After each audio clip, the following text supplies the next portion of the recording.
नमस्कार मित्रांनो, मी विशाल थोरे. आज आपण पंढरपूर क्षेत्रामध्ये खर्डी एक गाव आहे. त्या गावात गेल्या वर्षी आपण सचिन रोंगे या शेतकऱ्याला रोपं दिली होती आणि त्यांनी हा हा प्लॉट एकदम उत्कृष्ट पद्धतीने आणलेला आहे. हा पहिला म्हणजे मायक्रोसनचा प्लॉट आहे आणि इतकी जी छान पद्धतीने किडे आलेले आहे.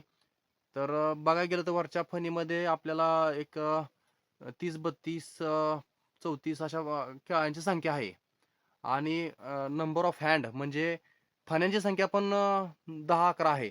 बघा तुम्हाला सांगतो मी मुपून 1, 2, 3, 4, 5, 6, 7, 8, 9, 10 आणि याच्या मागे एक आहे 11 आणि ते आणखीन ते उघडायचे खालची फणी.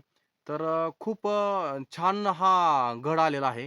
ह्याचा जर एकदम जवळून पाहायला गेलं तर हा जो दांडा आहे खालचा एकदम स्ट्रॉंग आहे आणि फ्रूट क्वालिटी बघायला गेलं तर ती पण छान आहे आणि शायनिंग आणि ग्लिझिंग ही पण खूप छान आहे. का तर ह्याला आपण पहिल्यापासून सांगतो की ह्याला व्हायरस आणि करपा येत नाही. का येत नाही तर ह्याच्यामध्ये रोग प्रतिरोधक क्षमता जास्त आहे आणि पानं लांब आणि रुंद खूप छान आहे त्याची. त्याच्यामुळं खाली नाही का ग्लिझिंग आणि चकाकी खूप छान येते. तर खूप मोठी उंच उंच झाड आहेत. ती पानामध्ये अंतर छान आहेत. घड चांगले मोठे मोठे आलेत. तुम्हाला बघायला गेलं तर हे बघा असे खूप मस्त मस्त मोठे मोठे घड आहेत. खूप छान प्लॉट आहे खूप छान. हे बघा ह्यात तर मला वाटतं कमीत कमी एक 40 केळं असतील एवढं छान प्लॉट आहे बघा. हे तर याचा पहिली मेन गोष्ट म्हणजे हा खालचा दांडा एकदम स्ट्रॉंग राहतोय. तो खूप छान केळी आहे.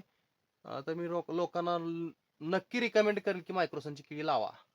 हे बघा घड आपले कंबळ पण खूप मोठी मोठी आहेत. कंबळ पण एकदम लांब लांब उंच उंच मस्त लांब आहे बघा. कंबळ किती छान आहेत बघा. कमळाचा आकार एक नंबर आहे. हे बघा